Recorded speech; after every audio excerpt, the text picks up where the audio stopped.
Hello friends, ಎಲ್ಲರೂ ನಮಸ್ಕಾರ.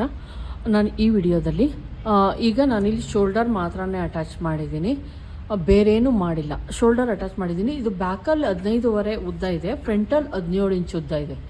ಯಾವ ರೀತಿ ನಾವು ಅದನ್ನು ಮ್ಯಾಚ್ ಮಾಡಬೇಕು ಅಂತ ತೋರಿಸ್ತೀನಿ ನೋಡಿ. ಫಸ್ಟು ನಾನಿಲ್ಲಿ ತೋರಿಸ್ತಾ ಇದ್ದೀನಿ ಬ್ಯಾಕಲ್ಲಿ ಎಷ್ಟು ಉದ್ದ ಇದೆ. ತುಂಬ ಹೆವಿ ಚೆಸ್ಟ್ ಇರೋರಿಗೆ, ಲೋಯರ್ ಚೆಸ್ಟ್ ತುಂಬ ಜಾಸ್ತಿ ಇರೋರಿಗೆ ನಾವು ಬ್ಲೌಸ್ ಲೈನ್ ಜಾಸ್ತಿ ತೊಗೊಳ್ಲೇಬೇಕು. ಲೋಯರ್ ಚೆಸ್ಟ್ ಎಷ್ಟಿದೆಯೋ ಅದನ್ನು ತೊಗೊಂಡು ಆಮೇಲೆ ಬೆಡ್ಪಟ್ಟಿಲಿ ನೋಡ್ತಾ ಇರ್ಬೋದು, ನಾನು ಚಿಕ್ಕದೇ ಇಟ್ಟಿದ್ದೀನಿ. ಇಲ್ಲಿ ಶೋಲ್ಡರ್ ಸ್ಟಿಚ್ ನೀಟಾಗಿ ಹಿಂಗೆ ಇಟ್ಕೊಂಡಾಗ ಫ್ರಂಟ್ ಪಾರ್ಟ್ ನೋಡ್ತಾ ಇರ್ಬೋದು, ಬ್ಯಾಕ್ ಪಾರ್ಟ್ ಇಲ್ಲಿದ್ದರೆ ಫ್ರಂಟ್ ಪಾರ್ಟು ಮೇಲ್ಗಡೆಗಿದೆ. ಈಗ ನಾವು ಶೋಲ್ಡರ್ ಅಟ್ಯಾಚ್ ಆರ್ಮೋಲ್ ಏನಿರುತ್ತೆ ಅದು ಅಟ್ಯಾಚ್ ಮಾಡಬೇಕು ಅಂದರೆ ನೋಡಿ, ಇಲ್ಲಿ ಇಷ್ಟು ವೇರಿಯೇಷನ್ ಬರ್ತಾ ಇದೆ. ಇಷ್ಟು ಬ್ಯಾಕಿಗೂ ಮತ್ತು ಫ್ರಂಟಿಗೂ ಇಷ್ಟು ವೇರಿಯೇಷನ್ ಬರ್ತಾ ಇದೆ. ನಾನು ಫ್ರಂಟಿನ ಉದ್ದ ಮತ್ತು ಬ್ಯಾಕಿನ ಉದ್ದವನ್ನು ತೋರಿಸ್ತೀನಿ ನೋಡಿ. ಫ್ರಂಟಿಂದು ಟೋಟಲ್ ಆಗಿ 17 ಇಂಚ್ವರೆಗೂ ಉದ್ದ ಇದೆ. ಬ್ಯಾಕಿಂದು ಬಂದು 15, ಆಲ್ಮೋಸ್ಟ್ 15.5 ಐತೆ ಫ್ರೆಂಡ್ಸ್. 15.5 ನೋಡಿ, ಇದು ಇಲ್ಲಿ ಸ್ಟಿಚ್ ಇರೋದು 15.5 ಇಂಚು ಸ್ಟಿಚ್ ಇದೆ.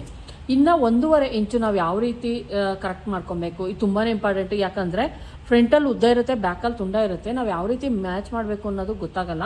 ಹಂಗಾಗಿ ಈಗೇನು ಮಾಡ್ತೀನಿ ಅಂದರೆ, ಸೈಡ್ ಡಾಟು ನಾನು ಕಾಮನ್ ಆಗಿ ಸೈಡ್ ಡಾಟ್ ಹಿಡಿಯಲ್ಲ. ನಾರ್ಮಲ್ಲಾಗಿ ಏನಿರುತ್ತೆ ಪ್ಲಸ್ 2.5 ಇಂಚ್ ಏನು ಎಕ್ಸ್ಟ್ರಾ ತೊಗೊತೀವಿ ಆ ಬ್ಲೌಸ್ಗೆಲ್ಲ ನಾನು ಹಿಡಿಯಲ್ಲ. ಇದು ಬಂದು ತುಂಬ ಜಾಸ್ತಿ ಇದೆ, ಇದು ಹೆವಿ ಚೆಸ್ಟ್ ಆಗಿರೋದ್ರಿಂದ ಮತ್ತು ಲೋಯರ್ ಚೆಸ್ಟ್ ತುಂಬ ಡೌನ್ ಇರೋದ್ರಿಂದ ಇದಕ್ಕೆ ನಾನು ಸೈಡ್ ಡಾಟ್ ಹಿಡಿಲೇಬೇಕು, ಇಲ್ಲಾಂದರೆ ಮ್ಯಾಚ್ ಆಗಲ್ಲ.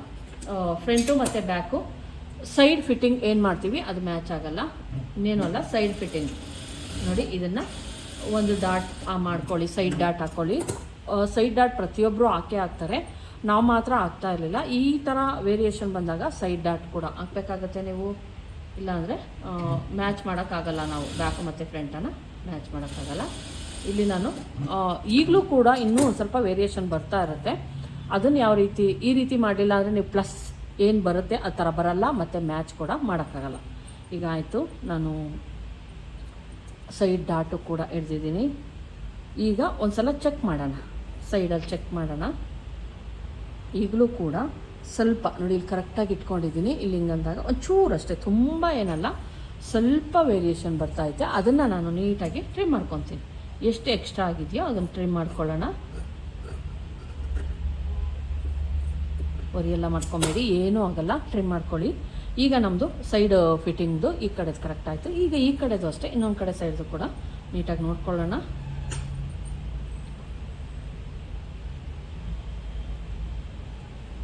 ಇದು ಅಷ್ಟೇ ಸೇಮ್ ಇರುತ್ತೆ, ಏನು ಚೇಂಜಸ್ ಇರಲ್ಲ.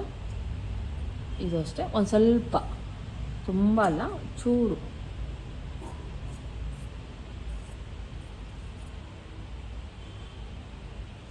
ನೋಡಿ.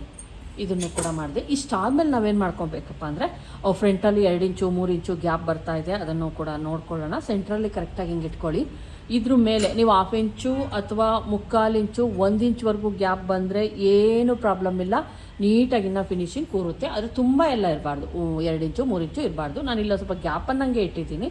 ಈ ಕಡೆ 1 ಇಂಚಷ್ಟು, ಈ ಕಡೆ 1 ಇಂಚಷ್ಟು ಎಕ್ಸ್ಟ್ರಾ ಇದೆ ಬ್ಯಾಕ್ ಪಾರ್ಟು. ನಾವು ಹಂಗೂ 1/2 ಇಂಚ್ ಕಡಿಮೆ ತೊಗೊಂಡಿರ್ತೀವಿ, ಹಂಗೂ ಕೂಡ ಎಷ್ಟಾಗಿದೆ. ಈಗ ಅಳತೆ ಬ್ಲೌಸನ್ನು ಇಟ್ಕೊಳ್ಳೋಣ. ಅಳತೆ ಬ್ಲೌಸ್ ಇಟ್ಕೊಂಡು ಒಂದು ಸಲ ಆಲ್ರೆಡಿ ಉಕ್ ಹಾಕ್ತೀನಿ ಫ್ರೆಂಡ್ಸ್. ಇದು ಉಕ್ಸ್ ಏನು ರಿಂಗು ಮತ್ತು ಉಕ್ಸ್ ಇದೆ, ಇದನ್ನ ಹಾಕ್ಬಿಟ್ಟು ಅಳತೆ ತಗೊಳ್ಳೋಣ. ಸೊಂಟದ ಅಳತೆಯನ್ನು ತೆಗೆದುಕೊತೀನಿ. ನೀಟಾಗಿ ಇಟ್ಕೊಳ್ಳೋಣ. ನೀಟಾಗಿ ಇಟ್ಕೊಂಡು ತೆಗೆದುಕೊಳ್ಳಿ. ಇಲ್ಲಿ ನೋಡಿ, ಈ ಕಡೆ ನಾನಿಲ್ಲಿ ಒಂದು ಸ್ವಲ್ಪ ಗ್ಯಾಪ್ ಕೊಟ್ಟು ಈ ಕಡೆ ನೋಡ್ತಾ ಇರ್ಬೋದು. ಈ ಕಡೆ ಇಷ್ಟಿದೆ, ಈ ಕಡೆ ಇಷ್ಟಿದೆ, ಮತ್ತು ಈ ಕಡೆ ಸ್ವಲ್ಪ, ಎರಡೂ ಕಡೆ ನಾವಿಲ್ಲಿ ಇಷ್ಟಿದೆ. ಈಗ ಇದನ್ನು ನಾನೇನು ಮಾಡ್ತೀನಿ, ಒಂಚೂರು ಸುಮ್ಮನೆ ಒಂದು ಲೈಟಾಗಿ ಒಂದು 1/2 ಇಂಚಷ್ಟು ಅಷ್ಟೇ ಮಾಡ್ಕೊತೀನಿ, ಕಟ್ ಮಾಡ್ಕೊತೀನಿ. ಯಾಕಂದರೆ ನಾವಿಲ್ಲಿ ಒಂದು 1/2 ಇಂಚಷ್ಟು ಇದು ಮಾಡ್ಕೊಂಡಿದ್ದೀವಿ, ಗ್ಯಾಪ್ ಕೊಟ್ಕೊಂಡಿದ್ದೀವಿ. ಅದಕ್ಕೆ ಮಾತ್ರನೇ, ತುಂಬ ಎಲ್ಲ ಕಟ್ ಮಾಡ್ಕೋಬೇಡಿ. ಈಗ ನಮ್ಮದು ಸರಿ ಹೋಗುತ್ತೆ. ಈಗ ಫ್ರಂಟಲ್ಲಿ ತುಂಬ ಗ್ಯಾಪ್ ಎಲ್ಲ ಏನು ಬರಲ್ಲ, ಒಂದು 1/2 ಇಂಚ್ ಗ್ಯಾಪ್ ಬಂದಿದೆ, ಅಷ್ಟು ಬಂದರೆ ನಿಮಗೇನು ಪ್ರಾಬ್ಲಮ್ ಆಗೋಲ್ಲ. ಹೊರೆಯೆಲ್ಲ ಮಾಡ್ಕೊಳಕ್ಕೆ ಹೋಗಬೇಡಿ. ಈಗ ಸೈಡ್ ಫಿಟ್ಟಿಂಗು ಕೂಡ ನಮ್ಮದು ತೋಳು ಅಟ್ಯಾಚ್ ಮಾಡೋದಕ್ಕಿಂತ ಮುಂಚೆ ನೋಡ್ಕೊಳ್ಳಿ. ಈ ಕಡೆ ಸೈಡು ಮತ್ತು ಈ ಕಡೆ ಸೈಡು 4 ಲೇಯರ್ಗಳು ಟೋಟಲ್. ಬ್ಯಾಕಿಂದು ಅಂದರೆ ಒಂದೇ ಪೀಸ್ ಇರುತ್ತೆ, ಆದರೆ 4 ಇದ್ರ ಥರ ಆಗುತ್ತಲ್ವಾ. ಹಿಂಗೆ ಇಟ್ಕೊಂಡು ಇನ್ನೊಂದು ಸಲ ಚೆಕ್ ಮಾಡಿ. ಯಾಕಂದರೆ ಒಂದು ಜಾಸ್ತಿ ಒಂದು ಕಡಿಮೆ ಆಗೋ ಚಾನ್ಸಸ್ ಇರುತ್ತೆ.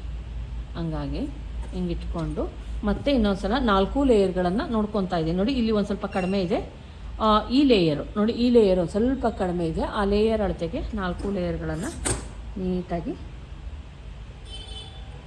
ಇಲ್ಲಾಂದರೆ 4 ಸೈಡು ಕರೆಕ್ಟಾಗಿ ಬರೋಲ್ಲ, ಪ್ಲಸ್ ಥರ ಬರೋಲ್ಲ, ಒಂಚೂರು ಮೇಲ್ಕೆ ಕೆಳಕ್ಕೆ ಆಗೋ ಚಾನ್ಸಸ್ ಇರುತ್ತೆ. ನೋಡಿ ಈಗ ಇದು ಎಲ್ಲ ಲೇಯರ್ಗಳು ಕರೆಕ್ಟಾಗಿ ಆದವು.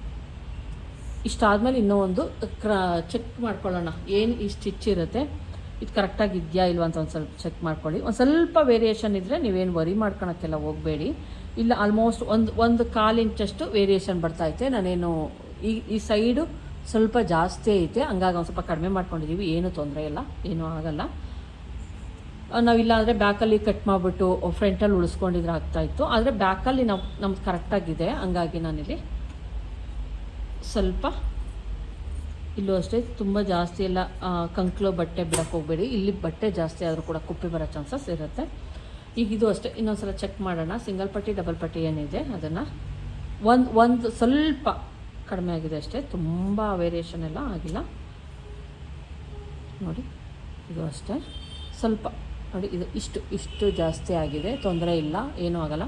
ಯಾಕಂದರೆ ಇದರಲ್ಲಿ ನೋಡ್ಬೋದು, ಅಬ್ಸರ್ವ್ ಮಾಡಿ, ಇಲ್ಲಿ ಆಲ್ರೆಡಿ ದೊಡ್ಡದೇ ಇದೆ ಇದು, ಹಂಗಾಗಿ ಏನೂ ಆಗಲ್ಲ. ಒಂದು ಸ್ವಲ್ಪ ಒಂದು 1/4 ಇಂಚು ತುಂಬ ಮೇಲಕ್ಕೆ ಆಗ್ತಾಯಿತ್ತು. ಇದು ಬಂದು ನಾನೇ ಸ್ಟಿಚ್ ಮಾಡಿದ್ದು.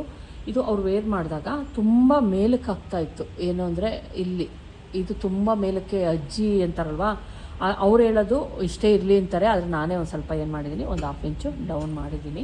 ಸೈಡಲ್ಲೂ ಅಷ್ಟೇ, ಸೈಡ್ ಫಿಟ್ಟಿಂಗ್ ಕರೆಕ್ಟಾಗಿ ಬರಬೇಕು ಅಂದರೆ ಹೇಳ್ಬೇಕು ಅಂದರೆ ಸ್ವಲ್ಪ ಡೌನ್ ಇದ್ದಾಗ ಫಿಟ್ಟಿಂಗ್ ಅನ್ನೋದು ತುಂಬ ಚೆನ್ನಾಗಿ ಬರುತ್ತೆ. ಏನೂ ತೊಂದರೆ ಆಗೋಲ್ಲ. ನೀವು ಅನ್ಕೊಬೋದು ಏನಾದರೂ ಆಗುತ್ತೆ ಅನ್ನೋಂಥ, ಏನೂ ಆಗೋಲ್ಲ. ಇನ್ನೂ ಫಿಟ್ಟಿಂಗ್ ಚೆನ್ನಾಗಿ ಬರುತ್ತೆ. ನೆಕ್ಸ್ಟ್ ವಿಡಿಯೋದಲ್ಲಿ ತೋಳು ಅಟ್ಯಾಚ್ ಮಾಡಿ ಸೈಡ್ ಫಿಟ್ಟಿಂಗ್ ಫುಲ್ಲು ಫಿನಿಶಿಂಗ್ ಯಾವ ರೀತಿ ಮಾಡೋದು ಅಂತ ತೋರಿಸ್ಕೊಡ್ತೀನಿ.